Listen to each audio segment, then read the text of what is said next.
Friends, frenemies, acquaintances, strangers. You're about to hear episode 4 of For What It's Worth. For this episode, I brought in Sid, a friend of mine who I hadn't spoken to in real life for a while. Someone I call a Facebook friend because I added him when I was in university. We weren't even in the same year. I don't think we would have spent that much time together. To be quite honest, a lot of my memories of those years are a bit foggy.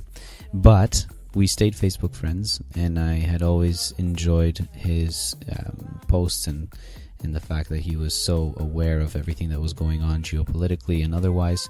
And as this podcast started to take shape, and now I'm really a lot clearer about what it is I want to do and how I want to bring on people that have interesting things to say, that are doing interesting things.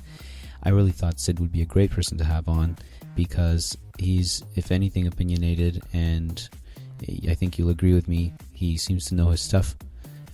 He's a history buff. He pays attention, so it's really great to talk to people like that. I find it very interesting. I hope you'll find it interesting too. Thank you everyone who has been so supportive throughout this whole process. My wife, my friends, everyone who's given me feedback, especially Agnes, who has listened to every episode and has told me exactly what she thought of each one, so thank you. Lots of things coming up. I'm working on having a few guests on. I'm looking forward to doing a panel for the upcoming Canadian federal election with a couple of folks each voting for a different party. I'm looking to have Colin Gray on. He's the person who started the podcasthost.com. It's a website which helps people get started.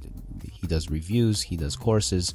It's thanks in part to a review of his that I read that I now sound a lot better because I bought my first microphone, so that was kind of cool. Stephanie Morish, the first time author, her book More Than Your Workout is just about to come out. It's a book on health and wellness. Looking forward to having her on and talking to her. A friend is said he would come on to discuss alternate universes, and I'm also looking to have somebody on to talk about the NFL and concussions. Those are just some of the things that I'm hoping to cover by year's end. If you're listening to this and you think you'd want to come on and shoot the shizzle, let me know. Other than that, strap her in and feel the G's. Hope you enjoy episode 4 for what it's worth, baby.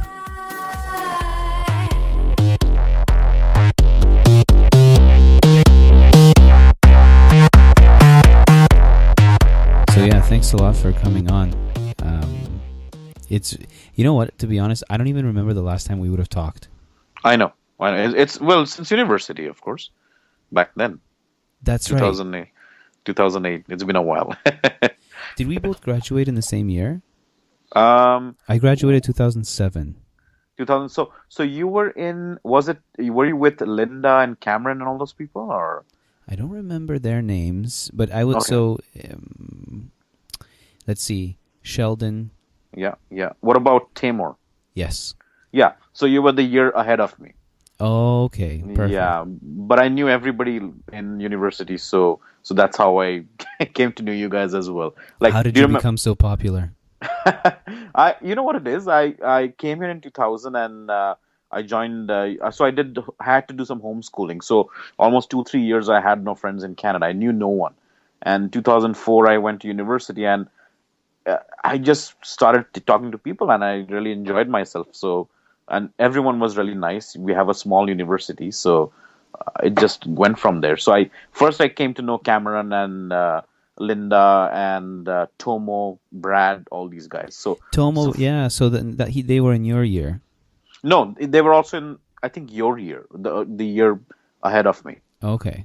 Yeah, but see, what happened was many people from that year had some screw ups with their courses and all that. So some ended up graduating when I graduated in 2008. So, yeah. Yeah, and I guess you're right. The fact that it was a smaller school made it better. Oh, yeah, absolutely. I mean, we used to run into each other literally every day. It's not like, a big university where one building is, on and on the street, so that made it much simpler. This episode brought to you by the University of Guelph-Humber. Guelph-Humber. And its living plant wall. Yes, I wonder yes, if I it's miss still that. living. It is still living, and in fact, today I saw they had sort of built a fake little atrium at the MTCC. There's some job fair, or sorry, not a job fair, but like a university fair going on at there. So they had a mock-up of the atrium and the plant wall over there. It's pretty nice. Yeah, I definitely like that. Like the whole thing was great. The way it was brand new, right? The way it was built, Yes. it was so open, all the natural light, and it was Oh great. yes. No, I mean, I still remember 2004 winter.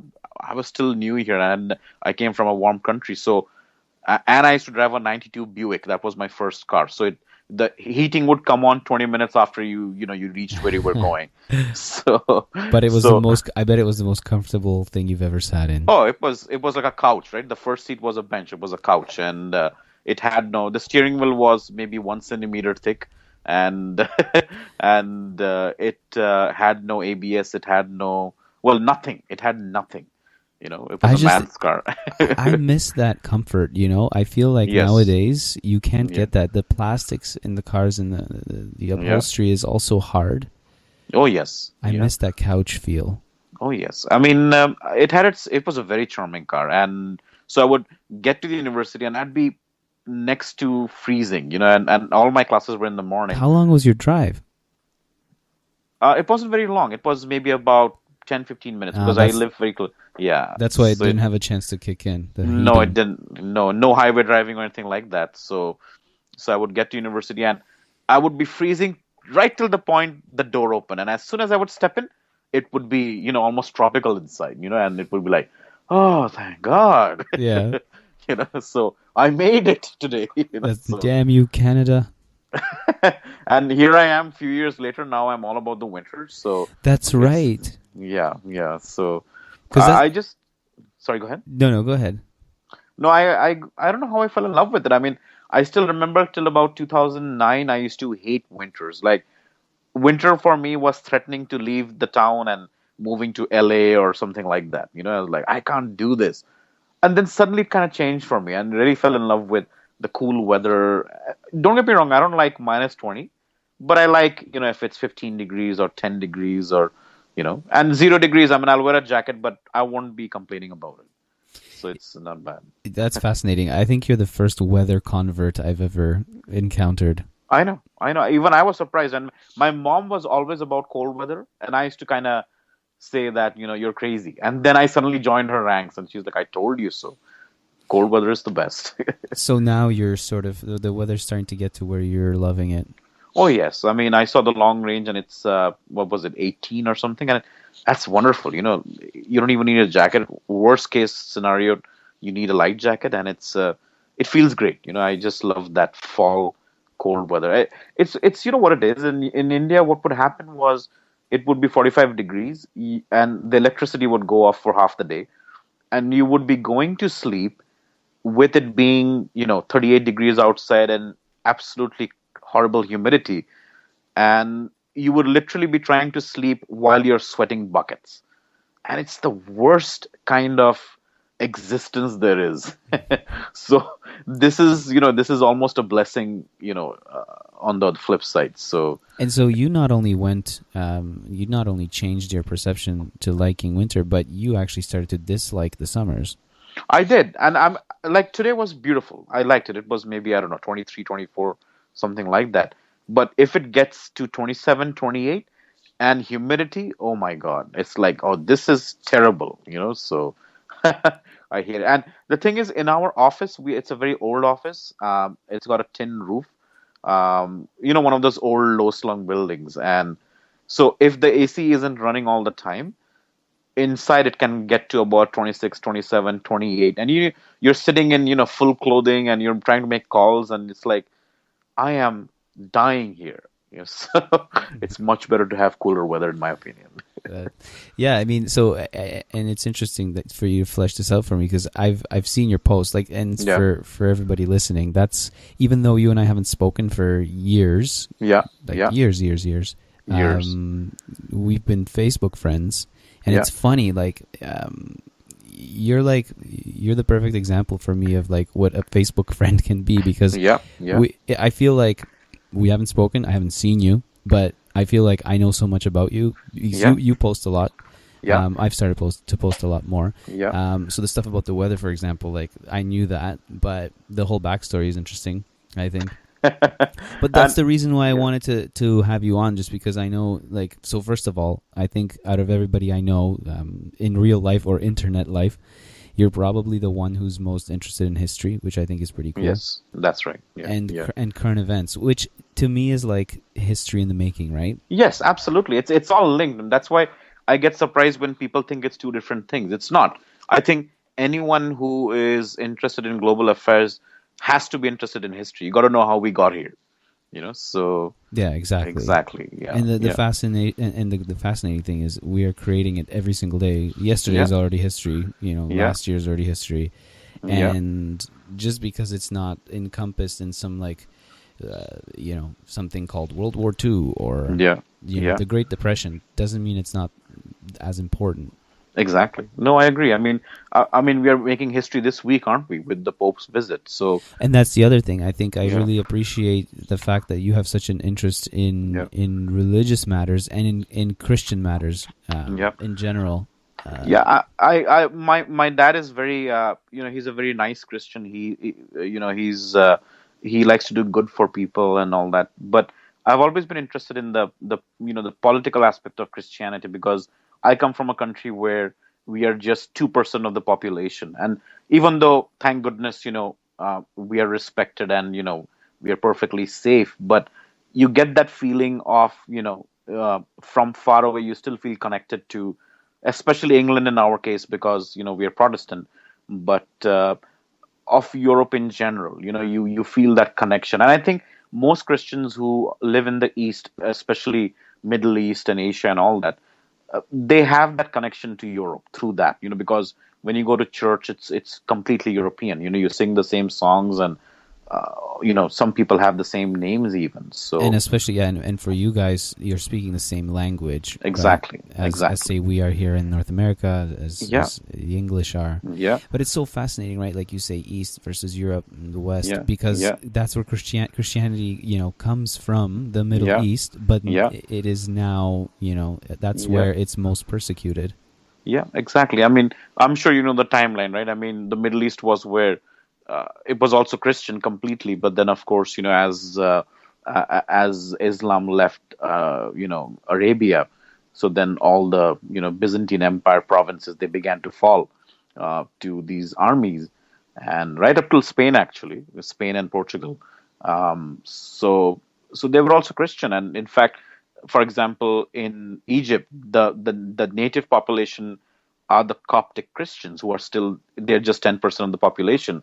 But not only are they Christian, but they're actually the Egyptian people, So it's very interesting how, all that happened so long ago, but it still is part of, like you said, history is linked to global current affairs. Right, and sometimes like these incredible turns that history takes, or schisms, happen for the most interesting reasons, and sometimes because of one person. Like you said, you're Protestant, I'm a Catholic.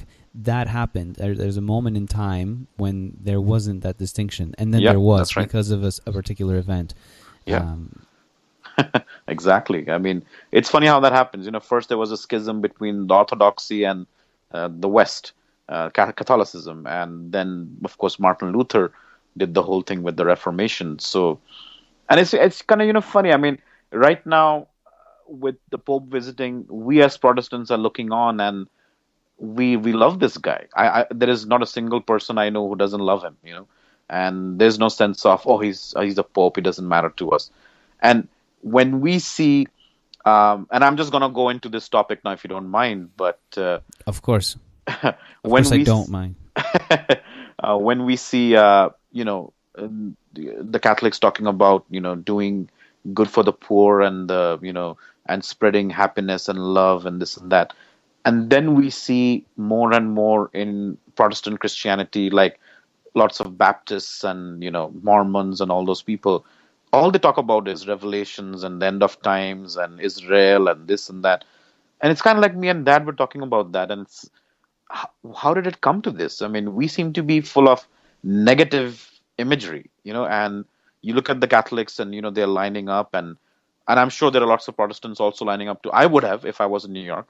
And it's kind of strange, and it almost feels like, the Catholic Church survived the Protestant Reformation just fine, whereas we seem to be sort of falling apart because of a lack of tradition, and we are splintered. There are Mormons and Jehovah's Witnesses, and I don't think they are credible as, real Protestant denominations, personally speaking. And it's a very strange time in history, I find, from that aspect, where Christianity is going in the West, so it's very interesting.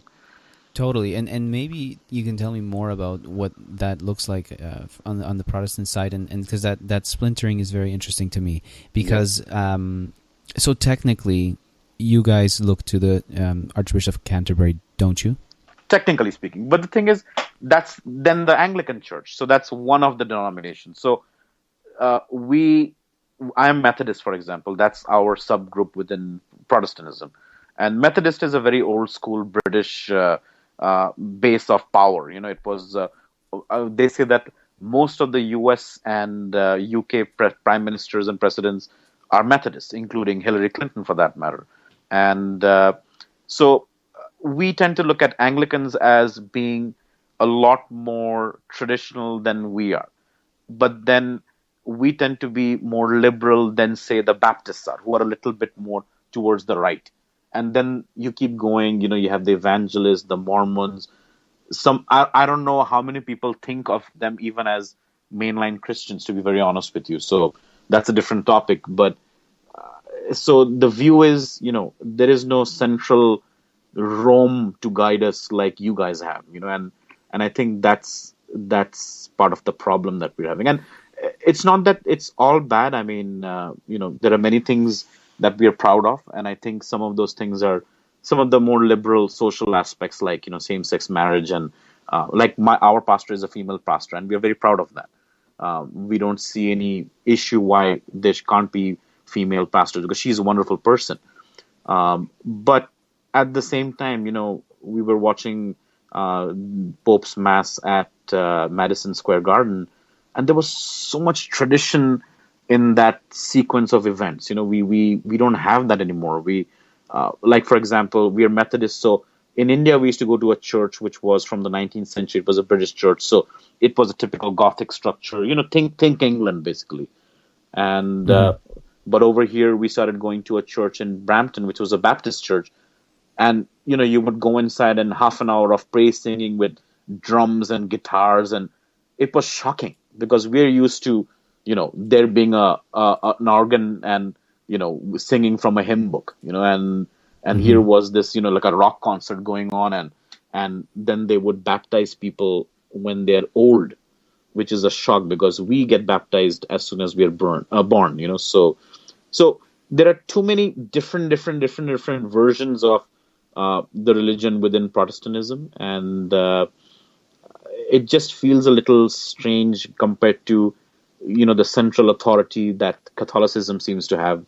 And you guys have been so good at weathering the storms. I mean, it seemed 10 years ago that it was game over for Catholicism because of those those scandals and all that. But look at things today. I mean, the world is enjoying the Pope's visit, so it's quite remarkable. It's interesting because Protestantism isn't the only religious group, let's say, that does not have a central figure. I always think of Islam, and those same issues are present. The various groups, their own takes on things.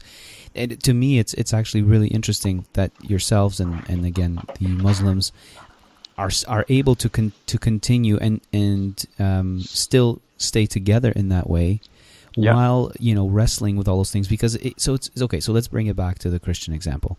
We're all struggling with the same things. The left versus the right, tradition versus more modern takes on things like that.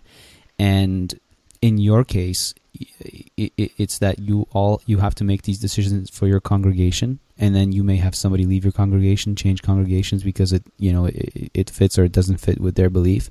Yeah. Whereas in our case, it's sort of like you either, you can leave the church, but besides that, I mean, there are now like this is post-Vatican II, there are ways for the lay to make their voices heard and to bring up issues, and I think we see that filtering in some ways, like the current Pope, he calls these gatherings like the meeting for the families that's happened in Philadelphia. Yeah, that's right. Yeah, those are ways for the lay to bring their opinion and their voices to the powers that are.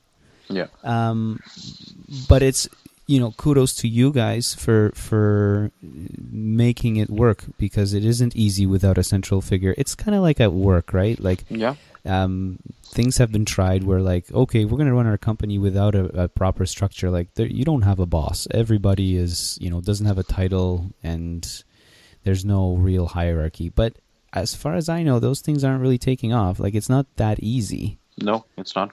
No. And I think the reason things hold together is there's a lot of conviction among Protestants that, the conviction to do the right thing. We don't have any confessional, for example. It's all about what are the things we do, what are the things we say. You look at the rankings for, the least corrupt countries, and you see Netherlands and England and Canada, and these are all mostly Protestant countries, and so there are many good things about that. It's all about what you do and what you say. I mean, I come from India, where there are Hindus and Sikhs and Muslims and all that, and they all seem to have a system where, if you sort of, offer something to the God, then your sins are wiped. But for Protestants, it's God's watching you, and what did you do? What did you say? Even if you didn't go to church, that's fine. But did you do the right thing? Did you take a bribe? Did you stab someone? Or something like that. So I think the reason it still works is because of that individual conviction, and I think that's probably why. It's almost like when I look at Canada, and when I'm driving through Lakeshore Road, and I see these $10 million houses, and there are no fences and gates and guards and laser, guns or whatever. Whereas dogs with bees in their mouths, and when they bark, they shoot bees. And that would be India. I mean, you would have it would look like the compound where Bin Laden was hiding in. That's exactly what every rich house in India looks like. Mm-hmm. And it still strikes me as strange. I've been here 15 years now, but I guess it's because the culture is one of the people aren't going to be the one, hey, let's go and steal. Stealing is wrong.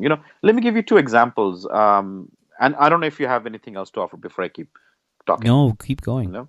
So there was a situation, and I'm talking about all Christians now, not just Protestants or Catholics. So mostly in university, I would end up being in Western teams for whatever reason. I seem to get along better with people from the West, be they Italian or Polish or and whatever. So so I was in a team, and that's most of my friend group. So we sometimes would get books photocopied, so that it would be 1/5 the cost of a real book, for school. Oh yes, I remember those days. Oh yes, so of course there was this this Indian guy who would make these copies for $20, and so I got it done, and then I turned to my friends, and their backgrounds they were Polish, Portuguese, German, and Italian, and all of them refused it on the grounds of, listen, it's not the right thing to do, and it's if we make these decisions, then who's to say what's right and wrong, and none of them are religious per se, they're Catholics, Mm-hmm. they're one is even Orthodox, so he's a Ukrainian, and it struck me that this is the difference. Whereas all the Indians and Pakistanis, and these are all very religious people that I know, my friends, and they go to mosque and slash temples and all that. But these guys aren't religious. They don't, go to church. They don't care. Yeah, one of them is wearing a cross or whatever. But it's in this moment that they did the right thing, and this side of the fence did not do it. And this is what I think the difference between Christianity, less so between Protestant or Catholicism, but you're talking about central figure of guidance versus that taking that individual role in what's right or wrong. And that, I think, is the key difference. And there was another situation where there was an ethics class we had in Guelph, and I think the question paper leaked. And so again, this whole group of Indian and Pakistani students, and they're good friends of mine. They came to our table and they said that we have the question paper here. Would you like it? And again, all of these people, these Christians, and I say this with pride because it's important to make a note of these things, that they said no. This isn't right. We'll just. It's better not to get caught. Let's just even if we fail, that's fine. Better not to get caught. And I took pride in that, and it turned out that, it being, of course, the ethics exam, the professor had set it up to catch, who Oh, is that right? Yeah, exactly. Do you remember Thomas Manning? Yes. He did that. So he walked in the class and he's like, "Yep, there are two versions of the question paper, and I know who has it." So it's these things, and I think that's why it runs. We don't. The degree of control isn't that high in the West, in terms of, you won't see people, being fervently, religious per se, and I know a lot of my, friends from India of different religions who think that all of us Christians are sort of, have lapsed, because we don't really go to church, and we don't, we just, there isn't much of a show, there isn't much of an effort.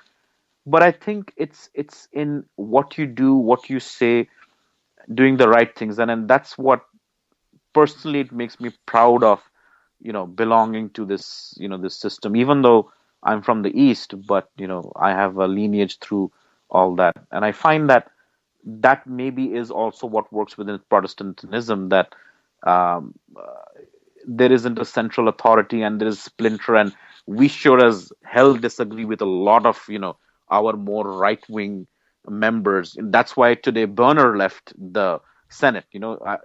He's had enough of these right wing elements, and he's a right winger. He invited Netanyahu without the consent of the president. But even he's had enough, and that's the general feeling we have. But we survive because I think at the end of the day, each morning we get up and there is a certain ethic that we follow, and that's fine. And I think that's what we lose sight of in terms as Christians, Catholics, Protestants, whatever. Yeah. The central tenets of the faith. Yeah. Because we get wrapped up in those Yeah. things, in those, like, call them social issues or whatever. Yeah. And that's why it's great to have somebody remind us of those things which are important, which are the teachings of Jesus in this case, and the things we actually believe. And to your point, like those things that actually kick in at that moment of truth, when you have the opportunity to take the test answers or you don't. Exactly. And these are examples I've used quite a few times because these are close friends of mine, and I've known them for now 11 years, since the first day in university. And I was proud of that. I mean, again, like I said, these aren't people who even talk much about religion as much as I do, for certain.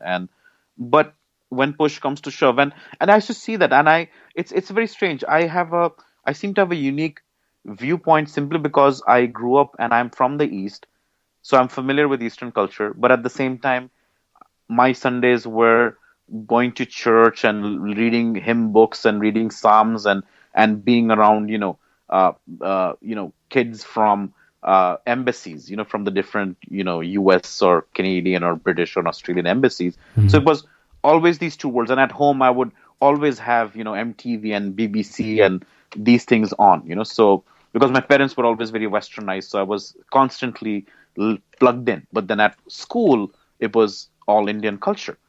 So I see it from both ends. I sometimes look at Western culture and I see some things I don't like, even though I belong religiously to this side. I see sometimes there is too much maybe drinking. Maybe that could be a little bit more controlled. For example, this whole thing about beer being sold in stores. I kind of don't agree with it, and it's not that I look down upon people who drink, not at all. But is it a step too far? So it's kind of a dual world that I seem to sort of slip in and out of that. I don't know how to explain it, but No, that's it. It's very interesting. Well, especially since in this country we constantly have discussions about things, many more things than just beer being available to more and more people in more and more ways. Yeah, and I wonder, just to not to beat a dead horse, but on this whole, thing about people and their moral compasses. I wonder how much of that is a product of growing up in countries where people were a little bit more oppressed and where yes, absolutely. Resources were more scarce. Because I think to absolutely. myself, like, your experiences of the East. So my experience is more on the Central Eastern European side of things. Yeah. And there's very much a lot of that too in the Polish culture. Yeah. We laugh. Oh, we're gonna go do a Polish rental. We'll go buy something from Canadian Tire on Friday, use it over the weekend, and return it on Monday. Exactly. That's brown people right there. Brown people are Polish renting. But you see, to me, like when I think about it, and I kind of do, when I look at the history of the Poles, for example, in recent history, having lived through communism, for example, and having to, scramble for the smallest thing, and knowing somebody in the States who would like bring you something back, this kind of thing. So, and it's I'm sure there's plenty of other examples for Indians, Pakistanis, and others who have come, countries that where most people or a lot of people have come from hardship, whereas in the West, it's very easy to have a good moral compass when you've grown up in opulence for centuries. Yeah. So that's kind of interesting too, I find. Yeah. I think the problem with, and I'll use India as an example, India is also sort of caught between two worlds. There was no such thing as India before the British came. It was a loose, bunch of, kingdoms and principalities, and, they would war with each other. There was a central authority with the Mughal Empire, which was this Muslim empire, which had come from Uzbekistan. They were sort of descendants of the Mongols and all that. And they were kind of brutal. They built the Taj Mahal, but they also did a lot of horrible things. So then the Europeans began to arrive, and then the British won between all the different European powers, and they took control. And then they unified the country, and then they significantly modernized it very quickly. Within 150 years, railways and telegraph and this and that. And then you had Mahatma Gandhi, who was educated in England, and he was very well versed in the Bible and Christian values. So he sort of mixed Christian values with the call for freedom and independence, and used it against the British. And the British respected that. And so when we got independence, India emerged as a country which was secular, unlike Pakistan and Bangladesh, which were Islamic states. So we were secular, we were just like any Western country. We were democratic and all that. But it left behind two Indias. One was, we had the four major cities of, now they've changed the names, but New Delhi, Calcutta, Bombay, and Madras. And these were extremely westernized and modern, and, educated people spoke English, lots of Christians, all schools, and Christians are basically in India like Jews are in America, far more influence than you would think that percentage would have. All the schools and hospitals and everything and anything run by them. So there was a significant Western presence, inside India. But what the British had also done was they had sort of put a brick on top of the the Hindu cultural systems or the Muslim cultural systems. And over the decades that have gone by, as the direct Anglo-Saxon influence has waned, there is another India emerging now, which is a lot more, traditionalist. So suddenly you have these cities where women, I'm sure you've seen some trailers for Hindi movies and all that, where, they look like MTV music videos, so, but at the same time, you have a lot of people who are suddenly becoming very traditional and they're coming from the smaller towns and villages to the big cities, which have always been these bastions of Western civilization. And there is a lot of confusion. So you'll have people who will say things like, America is, they won't use the word heathen, but long story short, they are godless, and they drink and they have sex, as if no one in India has sex. I mean, 1.3 billion apparent people apparently just arrived from nowhere. Well, So and the country has had its own issues with around that topic recently, oh right? yes, and that's what I'm getting to. And so they will say things like that, but at the same time, they absolutely enjoy all those things too. So suppose there's an Indian music video with a scantily clad girl dancing, and the villagers are throwing water at her. It's that suggestive sometimes, and so it's enjoyed by everybody. But then they will also say things like, but you know how this happened? West, they send all these cultural values. They have destroyed us. So it's people will hate America or England. These are the two most popular countries in India because of the English influence. But at the same time, we fall over each other to get to America or to get to the UK and to be Western. So there's a real dichotomy between those two worlds, and it's quite interesting. And like you talked about the rape thing, so there's a confusion even there. The men think that just because women are wearing Western clothing, they see it not how Westerners would see it, but they see it as that's an invitation. So or if she's wearing a miniskirt, she's already fallen. She has no morals anyway, so she's open season. So yeah. Where does you mentioned this traditionalism that the people coming from especially coming from the smaller towns are now espousing, and it's becoming more prevalent. What is the basis of that traditionalism? Is it religion or yeah, it is. It is religion. It is religion. We call it Hindutva, which basically the Hindu culture and religion. And the thing is, the Hindu culture and religion is actually very, very nice. I mean, they're very, very peace loving. They're very accommodating, and there's really nothing bad to say about it. But there are some traditionalists, much like you would see, among Southern Baptists or evangelists, who want things to be very pure and perfect and old school and traditional. And so there's definitely a culture clash going on there as well now. And I think it's not just India. I mean, you have that. We are seeing that in the Middle East. We are seeing that in Russia. We are seeing that in almost everywhere where the European colonial history period has now withdrawn from those areas. So it's left with we love the Western stuff that we have. We love these Benzes and the MTV, but they came via conquerors, or we should have our own way as well. So there's a lot of confusion. And it's fascinating because I think it's totally what's happening in Canada and has been happening for years and decades, just under different guise. I mean, it's damn those Americans, but give me their movies and their food and their fashion.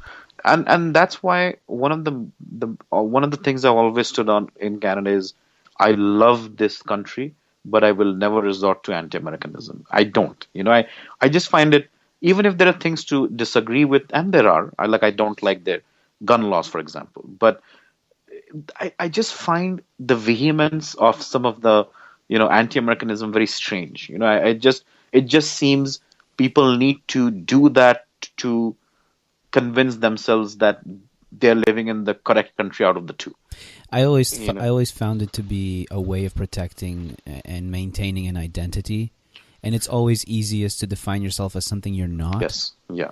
And that is, and you know what? Like we see that every day. Like I just thought of the current federal campaign and all the negative ads, and it's amazing. Just last night, I saw 2 brand new ones from the NDP and the Liberal Party, and the Conservatives. I mean, the Conservatives are the kings of that. It's all been negative, but it's about defining yourself as in opposition to what the other guy is. So, I am not what the Americans are. I am not what Stephen Harper is. I am not what Justin Trudeau is. Yeah. And where, what though, like I think Canada, India, the world is just scared because, American soft power is taking over, right? Like, I mean, Yeah. there's just no way around it. The culture, people are eating it up. Yeah. It's Yeah. spreading, and even faster now because of technology. And Yeah. so I understand it. I understand. Oh, yes, As an absolutely. immigrant, for example, I know what it is to fear losing your culture. Oh, yes, absolutely. Absolutely. I mean, especially if it's very different, especially if it's very different. I mean, Poland is not that much different from, you know, if you would English civilization or French civilization than say Indian civilization is, so they will feel it more. But there was one more good point you brought up, and I was just, yes, there's also the thing I think about is when small countries exist on the periphery of very, very influential major countries, and how Canadians behave is also how I sometimes find the Scots to behave, or the Pakistanis to behave, Mm-hmm. It's like you meet Scots and their life seems to revolve around how is England that bad? But I tell them Scotland has done so well. It's an incredible country, so many inventors and musicians, beautiful country. No, it's all about how England is terrible. At the same time, they won the British pound, they won the Royal Military, so they enjoy the UK, but it is to be hated. And it's the same thing with Pakistan or Bangladesh or with India. India is the total regional power, cultural power in that region. All my Pakistani friends love Indian movies and music, but of course the history of India and Pakistan. And if they would turn us into a nuclear wasteland in 5 minutes. So it's very strange how that works. I think small countries have that. It's a bit of an insecurity I find, and it depends of course upon the history of the country and its relationship. I mean, I think Ireland has reasons to be to hate England even to this day because of all the things that have happened. Um, but it doesn't make much sense I find with Canada, or and with Pakistan, because we are the same people, and they wanted a separate state for Islam, which they were given by the British, but they hate us. So it's very interesting, and I think we will probably need another separate podcast for I agree. the concepts of small minor powers sitting next to major ones. So And in the grand scheme of things, we are very lucky for our situation to be so peaceful, and these Oh, yes. differences to be basically, just fodder for, late night talk shows. Discussion. And, Absolutely. yeah. Exactly. I mean, you look at the relationship, Canada and US have, and then you look at what's going on elsewhere between neighbors, and we are lucky. I mean, it's the world's longest unprotected border or something like that. Mm-hmm. And the funny thing is, and people are going to hate me for saying this, but for an outsider, there really isn't that much of a difference between what we perceive as American culture and Anglo Canadian culture. Not so much so Quebec. From the outside looking in. Oh yeah, It's and not- I mean, yeah. big city, a Yeah. Canadian big city is basically an East Coast American city in terms Exactly. of how the people are, and what they do and how they spend their time.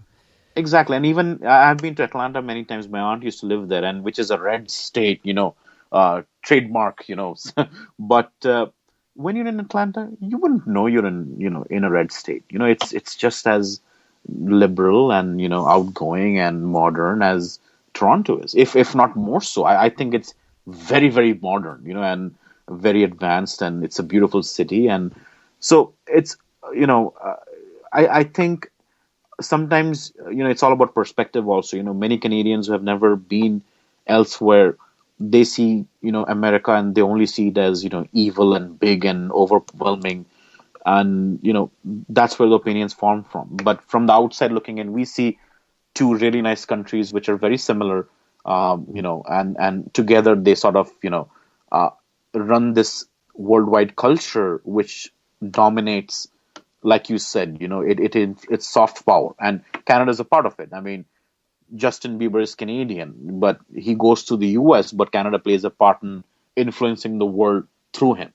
So for better or for worse, by the way. But but it's big. I mean, you go to India and they eat it up. I used to eat it up, and Backstreet Boys, man. I mean, it didn't. Oh, I'm sure the rockers hated that here, but over there in India, I mean, the album came out, and I'd be the one guy in the store buying it. Sid, secretly, honestly, I think you get 9 out of 10 Canadians our age drunk and in a karaoke bar, and they will belt out Yeah, Backstreet that's Boys. right. They won't admit it, but yes, they Oh will. yeah, no, for sure. They will hunt you down for your phone if you used it to record that incident. Yes, that's right. Exactly.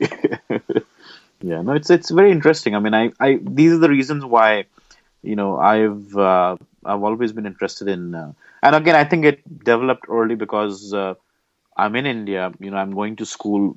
I'm the only Christian around, but at the same time, I'm spending my weekends with all these Westerners, uh, and my both sides of my mom's family and my dad's family have always been very Western, and so there was significant influence at home and all that, and so it kind of it's been interesting right from childhood. I would dream of living in the West, but at the same time I respected some of the things that I would see around me, and I find people in India are very humble, not so much so the rich spoiled types, but uh, for the most part if you visit small towns, and you don't really see that sort of humbleness here because they have never really felt suffering, or like you said, things not being there like you would have felt under communism.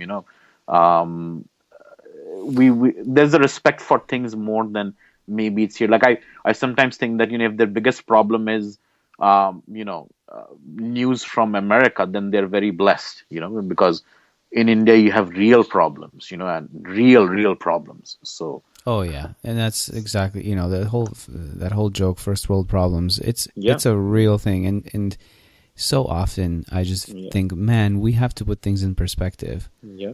We do, and I've seen the change in myself. I think back to the last decade, which would be the first decade in Canada. I feel that I was a lot tougher back then. I would roll with the punches, hot or cold or crowded, or things are late.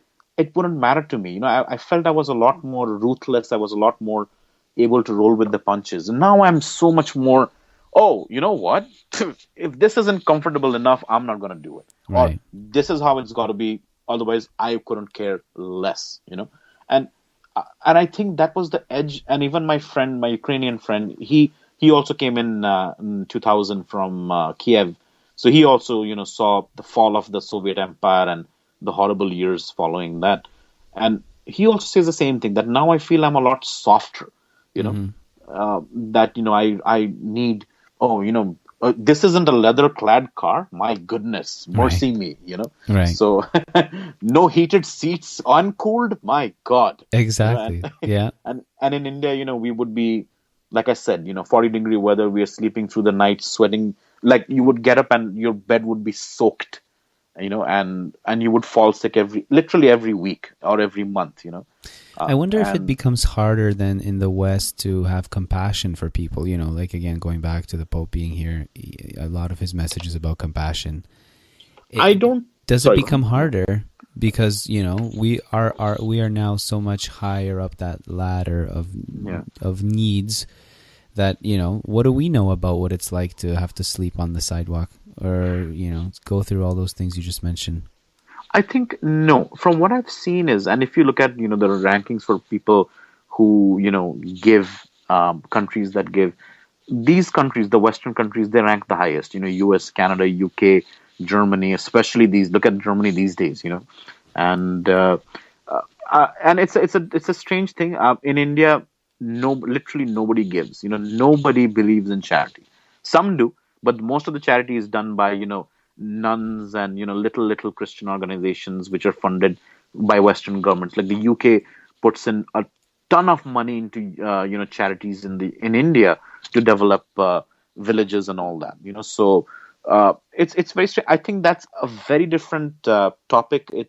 It comes down to sometimes religion and culture more so than how we perceive suffering versus You know what I'm saying? Like, I guess what you made yeah. me think about is that as we've grown in our richness, we've also developed very established ways of networks and ways of getting people to give. Because Yes, that's right. you now, That's right. look, you can start with anything throughout the course of the year. How many people are hitting you up for donations to Oh the my cause that God. they're participating in, Yeah, and layer yeah, on top of that, what you can give through your church, yeah, exactly. Yeah, and other organizations. We're coming into a time where there's a lot of that. yeah, Lead up to Christmas. yeah. The United Way and things like that. Hmm. So Yeah. And I think a lot of it has to do with in India, if you're, it's suffering is everywhere. Poverty is literally everywhere. I don't know. I don't know if it's that what makes people say, you know what, there's nothing I can do, and people just stop caring. Nobody cares about the poor in India. Nobody. Nobody. You see them literally lying on the side of the streets in heaps, and that's it. It's horrible. I mean, I think sometimes we feel living here, we feel a bit guilty. I feel very guilty sometimes. When I see, I can only imagine what it must be like. When you're washed up shore, after losing your home in Syria, and you're mhm. suddenly in a foreign country, and you got to walk to Munich from Santorini. I mean, it even flying between those two cities would make me feel tired. And you got to walk, Yeah. and it makes me feel. I sometimes when I come back home and I see the news, it's gut wrenching. I feel that how is it that my biggest problem is, should I buy the Dell Inspiron laptop or the Apple MacBook Pro laptop? And that's my biggest problem today, versus them not knowing where they will eat or live tomorrow. So it's and that's what makes me give. That's what makes me go, what, to hell with it. I'd rather give $100 right away to the UNHCR or the World Food Program. So that probably also plays a big role in giving. I think people see the news, and I think in generally I have found, and I think this leads back to Christianity as in general, that um, giving is a huge part, of course, of our religion, and it is what it is. I mean, there's no mincing meat here, and it plays a big role. I think people give also because of the whole Jesus thing. He was all about the poor, right? So I mean, he wasn't a rich guy, and so yeah. Was Jesus a communist? He probably was more socialist than people could ever imagine. I mean, even socialists probably wouldn't give everything away, you know. But I find, and I know you're being facetious, but when people start arguing over these things, I just find that, listen, Jesus was more busy about bringing change to the world. He wasn't worried about what was his The political ticket. systems. Yeah, exactly. I think in the West people are too worried about labels. I think are you right wing? Are you pro life? Are you this that? It's like sometimes you have to now carry a card which spells out what you are. Hi, I am a conservative, pro life, anti nuclear. It's like a greeting that you have to go through. Why can't you just be a human being who decides on a specific topic on that given day, and if you need to change your opinion on it, change your opinion on it. Yeah, It's no, I it's completely agree with you. I just actually, before we got started, I tagged you in a post that I saw on Facebook, yeah. where it's a cartoon of Pope Francis standing in between a donkey and an elephant in a suit to represent the two major parties in the States. And the donkey is representing the Democrats, is saying he's with me on climate change, and the elephant representing the GOP says no, he's with me on life. And on the side is Jesus saying, excuse me, but I'm pretty sure he's with me. Yeah, yeah, it's exactly. I mean, and that's what I've enjoyed about Francis so much. Here is this guy who, I kept telling my dad that I wish we could just keep him inside the Capitol Hill building, like forever. Just give him like a room there, and give him a job title, and just say, can you just please? Rome is fine right now. There are no barbarians at the gate. America needs you. It's divided as hell. And I just find there's too many taglines. Yes, I myself identify as pro-capitalism, I like the right-wing things on most things, but just people go crazy. Like some Republican uh, guy called him, said that, "Are you anti-America because you don't like capitalism and uh, climate change? You say it's true." He Mhm. said, "Well, if I'm anti-American, then so was Abraham Lincoln." And I love that answer. And But don't you find that, don't you find that holding more right views, that sometimes it comes into conflict with that fundamental teaching that we talked about before? Because, for example, I know your thoughts on the current migrant situation.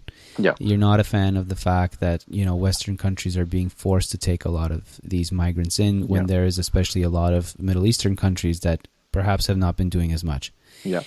How do you square your opinion of not taking these people in with the teaching of Jesus to accept everyone, to help everyone, to give, to have compassion?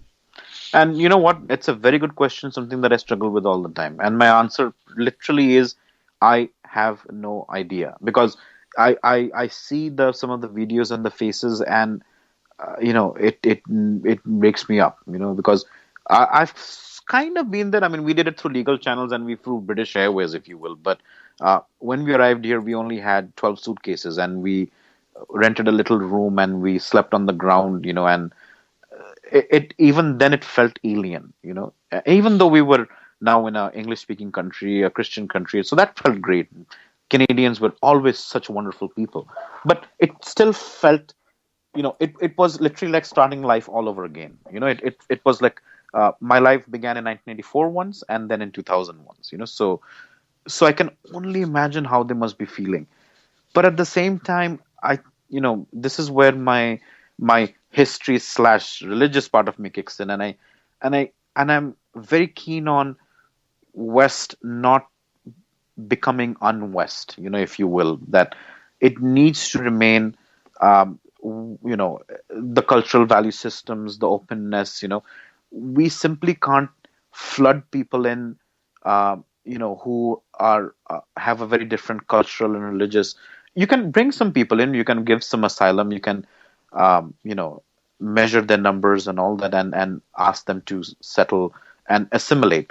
But I know what you're asking. I have no clear answer on this. I mean, if I could, I would, open the doors and say, everybody come right in. You're all, in danger. But it's just the reality of things. It's the last 1400 years. And the 1400 years tells me instinctively that many of these people will try to change or demand that we change to suit their cultural or religious uh, systems, and that would undo maybe 1,000 wars and 1,000 situations where we fought to keep our religion, our culture. I'm one of those people who defends the Crusades, because people only look at the brutality, but the reason it was called was because one by one the Christian countries in the Middle East were being taken over, and the Byzantine Empire was about to fall, and they sent out a plea, so we came. So I don't see the reason to be sorry about it. Could less bloodshed have happened on both sides? Of course. So it's kind of like that. It's a catch-22. You want to help these people, but at the same time you also want to protect what you have built and what you have fought for. And I think that and many will call me, you know terrible for saying this, but I would like to see Germany remain a Christian country. So that's all I can say. So, but has the ship sailed for something like that? Not yet. I don't think so. I mean, from I don't think so. I don't think it has reached that point yet.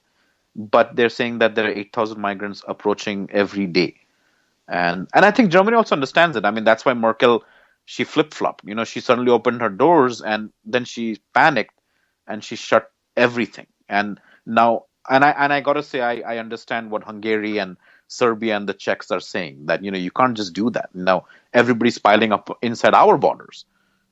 So where do these people go? And I think people like to take care of Europeans will always take care of these people.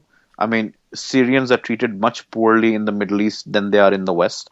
Um, but it's very catch-22, because this, of course, leads to the question of how are Christians treated by these particular countries themselves. So it's very catch-22. I don't think anybody can answer this question in a direct manner, because we believe and do unto others as you would have them do unto you, but we know that's not the case, and you want to help these people, but we know these people are also affecting Christian communities in the Middle East, and they will demand that we change to their systems. So, it's like, is it even a case of us being terrible people, or we asking that this isn't something we can do because you yourselves have not set an example for it?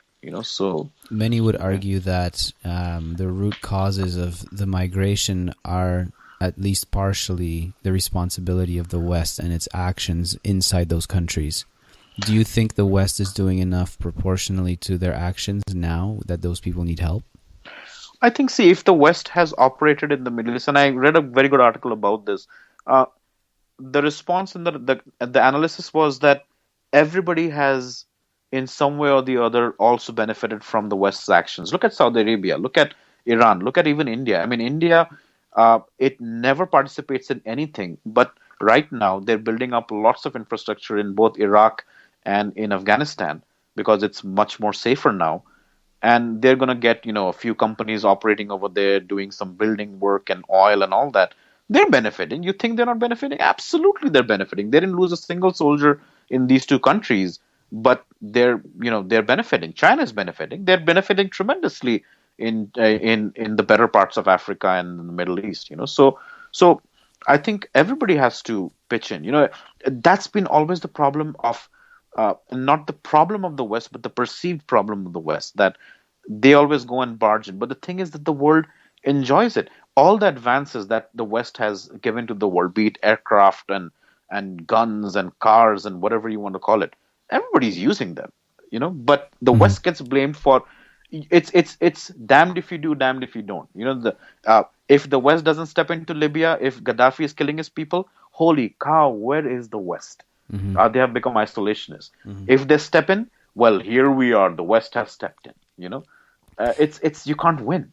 So that's the problem. Back to your point about mass groups of people changing, not just the makeup of a country, but maybe its laws and its society in general. Do you think that there still exists a basis for argument about a country? Tony Blair went through this a few years back in Britain. Yeah, right? yeah. To me, it just seems like it's no longer a valid argument that most people in Western countries accept that our society should continue to be based on a set of rules that is extracted from one religious tradition. I think everything goes in cycles. If you read history, everything goes in cycles. It's almost like, throughout history, the Jews would be welcomed into Europe, and then 100 years later, they would be expelled. And then they'll be welcomed back, and they'll be expelled again.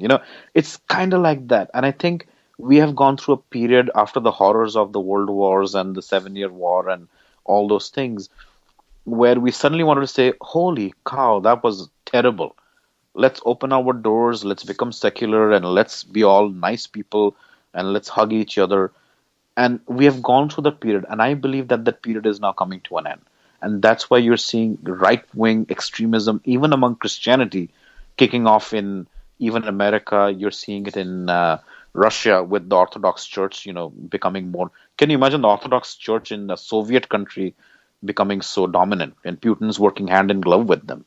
And so I think there is a sense of Christianity itself and Western civilization being under fire, and these things, I think openness changes very, very quickly. It all depends upon the threat. 40 years ago, the Islamic world was not as radicalized as it is today. Nobody used to. I mean, if you look at pictures of Tehran and Alexandria and Beirut in the 70s, I mean, you would think they're, in Canada or something like that. Mm-hmm. And we say that among Muslims in India. I mean, Muslims in India have always been so modern, and suddenly they're all wearing burqas and reading their prayer books all day long. So there is a very conservative role going on, and I think that is slowly and steadily scaring the West. You go right now to Europe and you ask most people, even in France, which is so secular, ask them, are things going properly the way they are with such openness? They'll probably say to hell no. You know, things have got to change. And you see Marie Le Pen, all these people coming up through the ranks.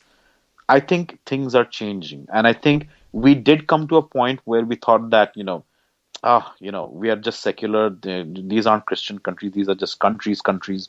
But I think it's coming around. I think you're seeing a full-scale reversal of that system underway. I mean, you should see the comments even on CBC articles, which are some of the most liberal people in the world, about the niqab, rules that Harper wants to do. Where you can't cover your face during citizenship tests.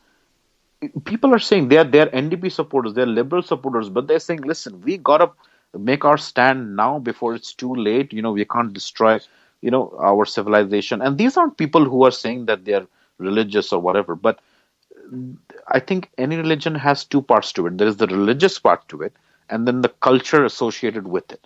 And that, I would say that Western civilization is the culture associated with Christianity. So even if you aren't very devout, you still don't want to see, the freedom and the advancement that we have been enjoying for centuries now suddenly be gone, and we turn into Saudi Arabia. So I think that's what it would be my thinking based upon trends, that we are seeing a reversal of those days. It's not the 60s and the 70s are over now. I think. Yeah. Well, what I find interesting is I wonder if the West, having cast off religion, let's say, we are now beyond this Christianity. We are now secular, and that's how it's going to be. Can that West truly grasp what is driving these forces of radical Islam, for example? Because you no longer have a framework to work from. To you, it's just, how can this even exist? I don't even get it. Because you no longer have your own starting point. You're no longer, it's just so foreign now. You know what I mean? Yeah.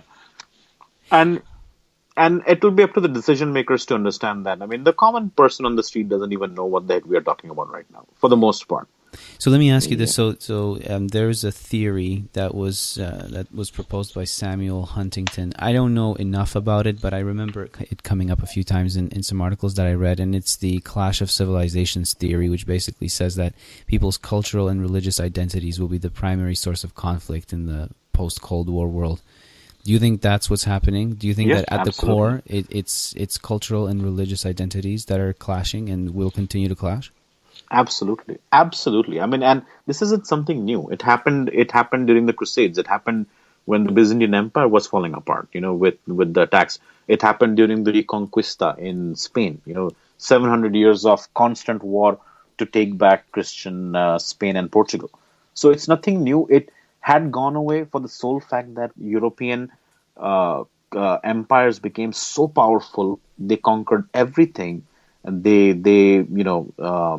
there was no second opinion in the world. And now that they have pulled back, suddenly they're rediscovering why these empires existed in the first place, why they were created, why they went, to the New World and to Middle East and to Asia, to conquer and to spread, Western civilization and technology and all those things. So I think the honeymoon period after World War II is over. It might still take another 5-6 years or so, depending upon, what happens. But I think Europe at least is fully awake now. I think when 8,000 people are showing up on your door every day, and you're talking about countries like Germany and Austria, which are very liberal and still suffering from guilt about World War II. They shut their doors. They shut down their train lines. They shut down their airport. The Danes aren't even letting trains come in from Germany.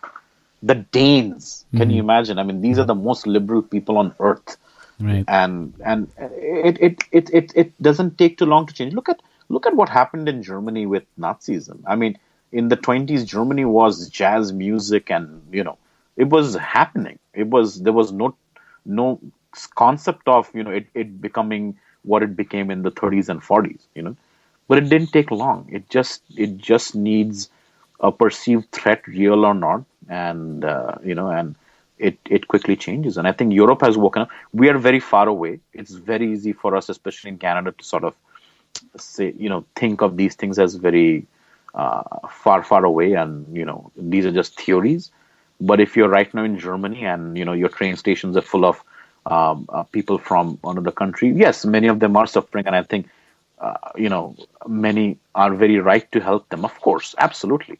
But in the big scheme of things, yeah, I would say, even the most left-leaning people must be worried, at least. It's a form of, it's a soft invasion, is what it is. I mean, 8,000 people showing up in your country each day. Nobody will like it. It's not just even about the West. I mean, let's have 8,000 Christians start showing up in Riyadh every day. We'll see what happens. Mhm. They'll take out tanks in 5 days, and so it's also human nature. And I don't think all those fancy schmancy ideas of the 60s and the 70s of inclusion and all that, beautiful thoughts, no doubt about it, but it was never ever going to be sustainable. And I think the reality is hitting hard now. Why isn't the Middle East doing more? There are two reasons for it. I think one is, of course, that even Syrian people fleeing war understand that they don't want to end up in Saudi Arabia and all that, because they will basically turn up, they will be made into slaves. There were many who did go into Qatar and Kuwait, and they became sex slaves, so especially the women. So even the crappiest of the crappiest European countries not going to treat them that way, even if they end up in, I don't know, whatever. And second is, these countries like Saudi Arabia and Iran and all these, it refers back to, blaming the West for either or. They like to, they like to shake the tree, but they don't like to sort of get the fallout from that, and it's just not how it works in those cultures. And it applies to India too. We Indians are the first to start crying about racism when we live abroad, but in India, there are some provinces on the east of the country, they're Mongoloid people, and when they come to the normal parts of the country, the more mainstream parts of the country for work or to live, they are absolutely mistreated, and we are racist towards them. They're even assaulted. So these countries, they have such big communities outside, be it the Middle East or Asia. But if when it comes time to do the opposite, they are nowhere to be seen or heard from. So it's kind of how it works, I guess. So. Is Russia evil? Russia is not evil, and Russia, I think, has a very tragic history. I think it always could have and should have been an integral part of Western civilization. Culturally, there is a lot of similarity. Of course, they are Christian. There has been so much. They have been part of Western history during the Napoleonic Wars and all those things. But there is a fatal flaw that they like leaders who are totalitarian. I think it's in their culture. And generally, they end up going back to that point. And one way of Russian maybe unity is to see themselves as superior to the West. I don't know if it's an inferiority complex or if it's a competitive thing. I don't know, but I think it was going the right way. Even though there was a lot of trouble, they could have become a modern democratic country, still powerful, but one that was, would work with the US and the UK and Germany, in things like fighting ISIS and all those things. But they like to be contrarian. It's like the joke that they write English, upside down. So even though it's actually Cyrillic, but But I think it's a very tragic history, and I think they go through these phases. I think eventually this phase will also go, and they will once again try to become a country that's a lot softer image, and is still powerful, but has a good economy, and they focus more on developing themselves instead of just being, playing chess. But no, I don't think they're evil. That's the thing. I know everybody who reads my post thinks that I hate Russia, but I actually don't hate Russia. I just I just hate the fact that they have to always go back to being a thorn in the West side when they can actually be part of part of the West's attempts, good or bad, if you will, globally. Do you think Russia is a threat to anybody west of Kiev? No, I don't think so. I think the USSR was very different. It was truly powerful. It had a very dynamic political system. They had a vision. Of course, it was the wrong vision. But I think Putin he likes to be a tough man. He's good. I think I respect him more as a leader than I do Obama. I think the way he's setting himself up in Syria right now is genius, actually. Even though I hate him for doing that. But so what was your original question again? Do you think that Putin in Russia is a threat to anybody west of Kiev? No. He's gonna keep harassing some air routes with his bombers and all that. But he's right now looting Russia. Is what's actually going on. He's building himself palaces. He and his rich friends, and they are squirreling away all the money. But of course, he's got his propaganda machine whipped up. He's whipped up the people into a frenzy, and he'll keep giving them small victories here and there. Donetsk and parts of Syria and all those things, Crimea. But overall, no, they simply don't have. They can't take on the US head on. They just can't. And the UK has 2 aircraft carriers coming online. And really, all that needs to happen is they one email has to go out from Washington telling Berlin to start rearming, and that will be the end of that. Mm-hmm. So, do you think then the rearmaments, the sort of increase in rhetoric in parts of the world like the Baltic states and Poland and things like that, is that just doing more harm than good at this point? Against Russia? Yeah. No, I think I've been very proud of Eastern Europe that they have stood up. I think especially Poland, and I have great regard for Poland personally. I think the defense shield should have gone up. I think that would have kept Putin in his because he does what Pakistan does to India. They have no military capability against India, but they just like to wave the nukes at us, and that's what Putin does. He has a lot of nukes. His conventional military is absolute crap. But if the defense shields would have gone up in Poland and all those places, we probably wouldn't be in the situation we are in today right now. So but even so, even without the shield, should the West have done more once Crimea fell? Absolutely. I mean, it goes without saying, but I'm not surprised. Crimea happened because he knew that the West isn't what it was when Bush and Blair were in power. I mean, I know a lot of people don't like those two people, but Putin was a lapdog when those two were in power. Like, I still remember Bush would literally pat his head, Those were the days, And I know it's very cool to say, Bush sucks and Blair sucks, but the reality is both China and Russia were, not doing what they're doing today. If Crimea happened because he understood that Obama and Merkel and Holland are weak. They are weak leaders, and he understood that, and that's why he proceeded forward. And it worked. I like I said, I think Putin is actually, as much as I hate that guy, he's the best leader among any Christian country right now. I really think so. He's played his cards very well. Certainly very clever. Yeah. He is very clever. They have a system where one man is doing all the thinking. The West is absolutely divided right now, and he's done a great job. It's going to come back to haunt him. Don't get me wrong. He's going to there is going to be a misstep sooner or later, and it's already happened a little bit in Ukraine, and their economy is getting destroyed. But he still has a little bit of gas in his tank. He's good for another 5 years, and it might mean that he will take a lot more of Ukraine meanwhile. I think Syria is going to end up being two countries, uh, half of which, with Damascus in it, he will own, or at least have a puppet state. And yeah, so I think no, but beyond Kiev, no threat whatsoever. I don't see it happening unless he goes completely mad, but it won't happen.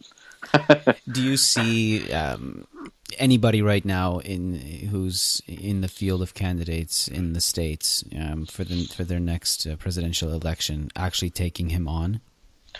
I think, and that's a very dangerous question. Yes, I see if Carly Fiorina, and I've been very impressed by her taking him on, but it would be dangerous to do so. I think, as much as I dislike Obama, what Obama has done rightly, he's allowing Putin to destroy Russia without firing a single shot.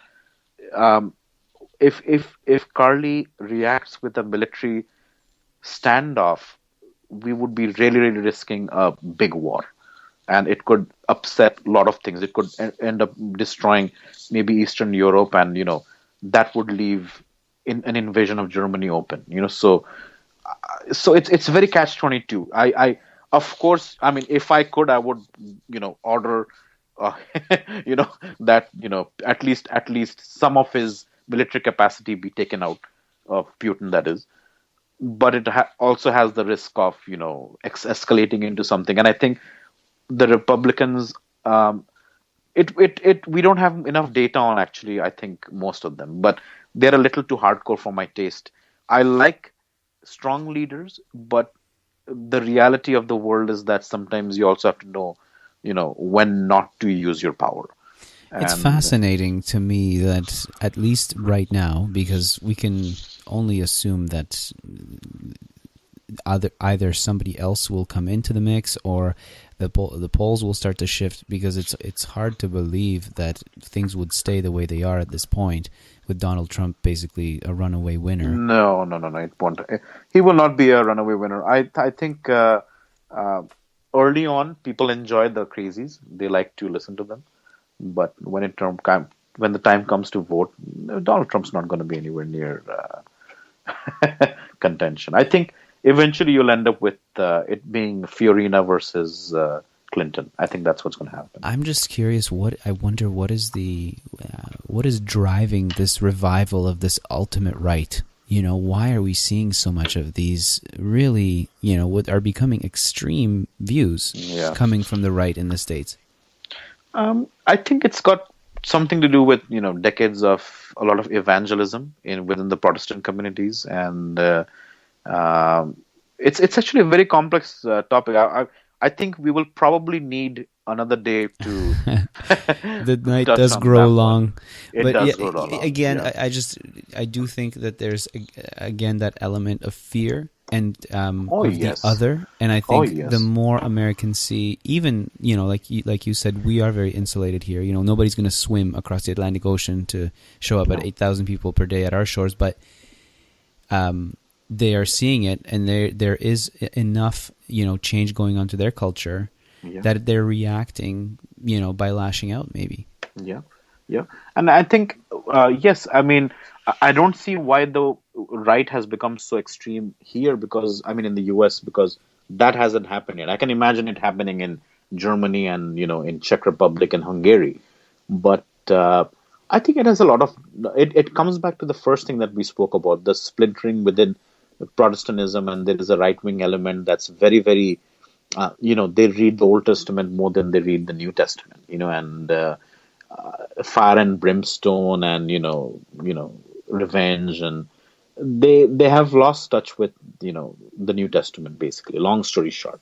And it's gods and guns and Israel, and for the wrong reasons, of course. Their reason to support Israel, of course, is, if you're familiar with Revelations, you know why. And so it goes, like, for example, what was his name? Romney.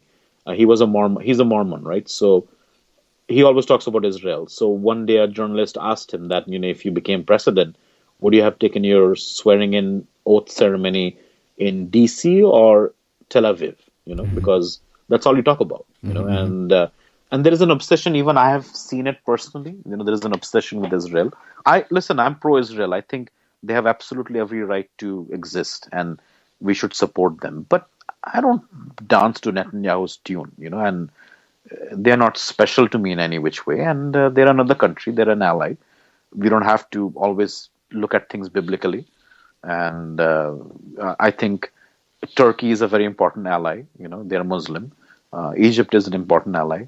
So yeah, I think people see things too simplistically. The reality is that it's much more gray. Oh yeah, and I think the biggest danger is allowing simplistic people to take charge and power in government Exactly. and in religion. Exactly. Two huge areas where we cannot afford simplistic views and simplistic people running the show. Exactly. That's why I'm a bit careful about, even though I really liked Carly, I need to know more about her before you put her in charge of 10 super carriers and fleets, because she can do a lot of damage with that. But you gotta wonder, what is there anything you can do though? Because in democracy, you're going to have people voting, and a lot of people are voting on single issues. Let's face it. I mean, we all lead busy lives. We care about a few things. And we don't all have the luxury to consider, the impact of everything. And we're not well informed. We're not well educated in these things.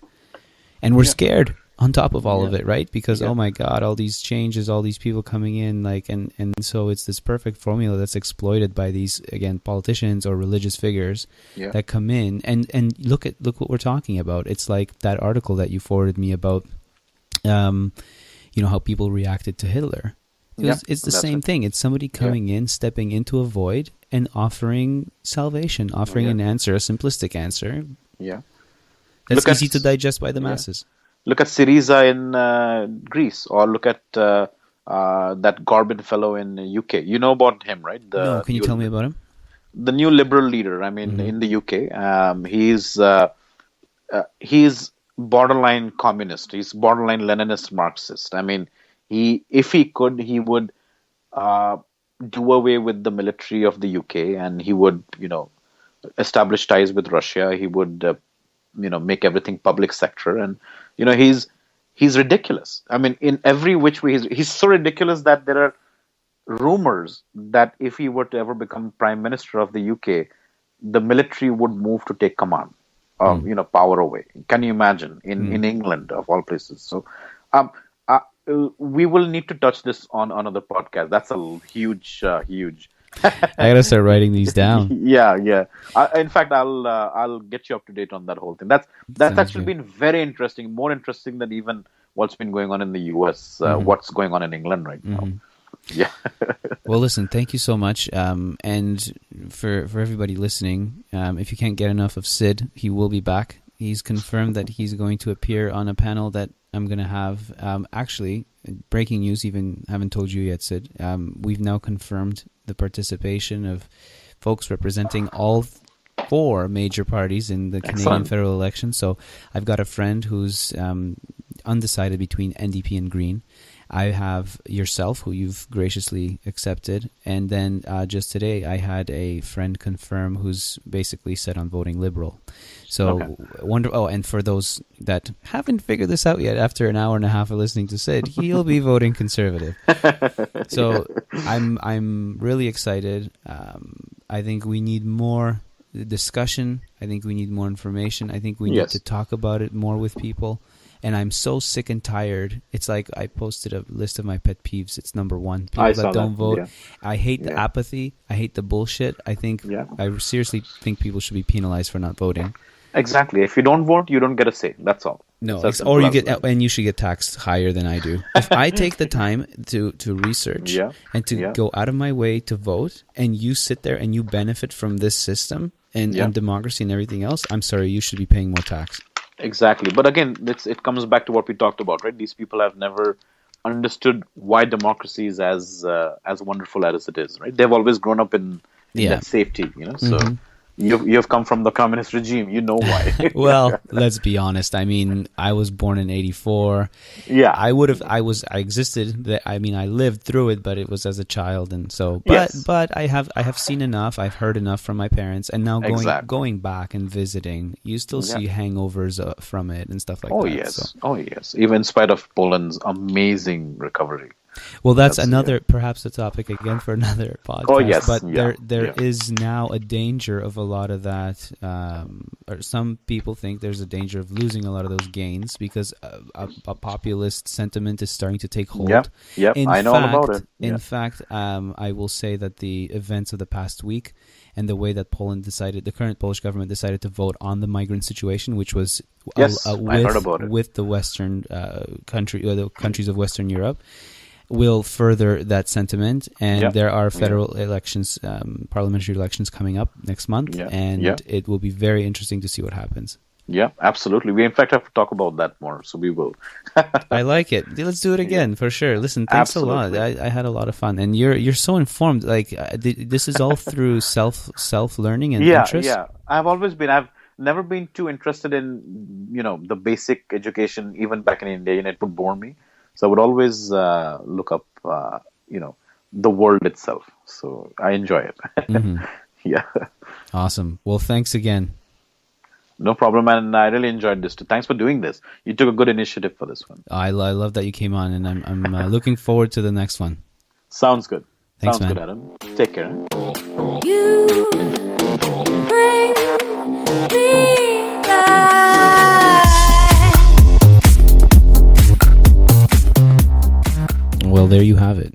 If you liked what you heard, if you didn't like what you heard, if you want to tell me to get bent, whatever, head on over to fwiw.podbean.com or facebook.com/FWIW podcast. Leave a comment, sign up for the feed, do your thing.